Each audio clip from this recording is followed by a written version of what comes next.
जय माता दी। नवरात्रि का पावन पर्व कन्या पूजन के बिना अधूरा माना जाता है। कहते हैं कि नवरात्रि की अष्टमी या नौमी तिथि पर कन्या पूजन जरूर करना चाहिए और इस पूजन में कन्याओं को घर पर आमंत्रित करके उन्हें हलवा, पूरी और चने का भोग लगाया जाता है। फिर उनके पैर छूकर उनका आशीर्वाद प्राप्त किया जाता है। कन्याओं के भोजन करने के बाद ही व्रती को अपने व्रत का पारण करना चाहिए। कन्या पूजन वे लोग भी कर सकते हैं जिन्होंने नवरात्रि के व्रत नहीं रखे हैं, लेकिन इस साल तिथियों की वृद्धि के कारण नवरात्रि की पूजा में अष्टमी कब करे, नवमी कब करे, इस बारे में बहुत बड़ा कंफ्यूजन बना हुआ है।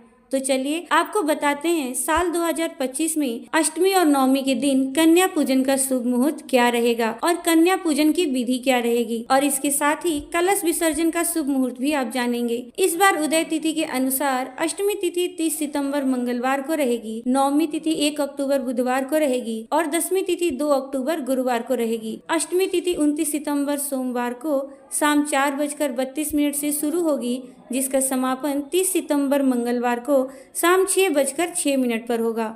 इस बार क्योंकि अष्टमी तिथि 2 दिन है, तो हो सकता है कि 2 दिन लोग अष्टमी का व्रत रखें या सप्तमी और अष्टमी का व्रत एक ही दिन रखें। तो 29 सितंबर को भी अष्टमी तिथि शाम से लग रही है।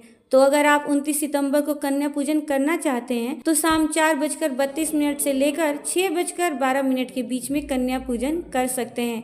और जो लोग 30 सितंबर मंगलवार को उदय तिथि के अनुसार कन्या पूजन करना चाहते हैं वह सुबह 6:22 से लेकर 11:55 के बीच में कन्या पूजन और हवन कर सकते हैं। 30 सितंबर को राहु काल दोपहर 3 बजे से 4:30 तक रहेगा और अभिजीत मुहूर्त सुबह 11:53 से 12:40 तक रहेगा।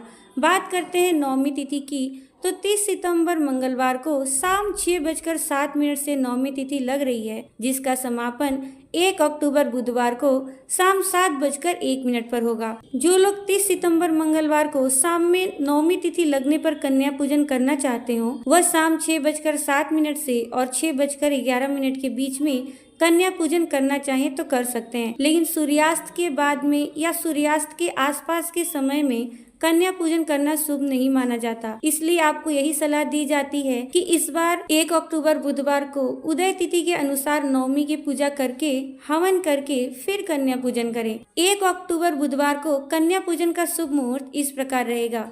सुबह 6:22 से 11:55 के बीच में आप कन्या पूजन कर सकते हैं। ध्यान रखिएगा, दोपहर 12 बजे से 1:30 के बीच तक इस दिन राहु काल रहने वाला है।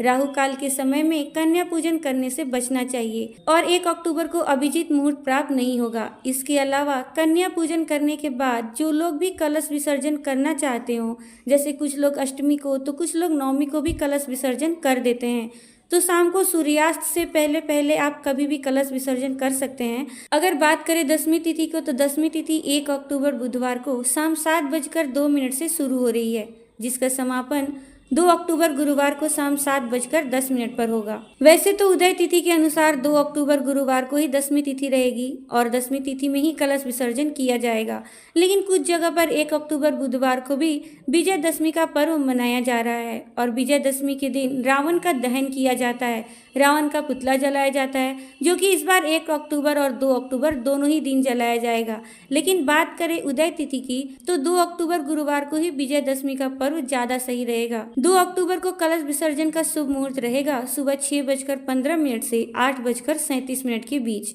कन्या पूजन के लिए आपके घर में जिस दिन भी कन्या पूजन होता आ रहा हो उस दिन आप कन्या पूजन करें और हो सके तो एक दिन पहले ही कन्याओं को आमंत्रित कर लें। कन्याओं के साथ एक बटुक भैरव को भी आमंत्रित करें। कन्याओं की संख्या 5, 7 या 9 होनी चाहिए। अगर इतनी ना मिल पाए तो एक ही कन्या का पूजन भी आप कर सकते हैं, जिन्हें आप 9 दुर्गा का रूप मानकर उस तरह से ही उनका पूजन करें जैसे बाकी 9 कन्याओं का करते हैं। साथ में बटुक भैरव को भी आमंत्रित करें।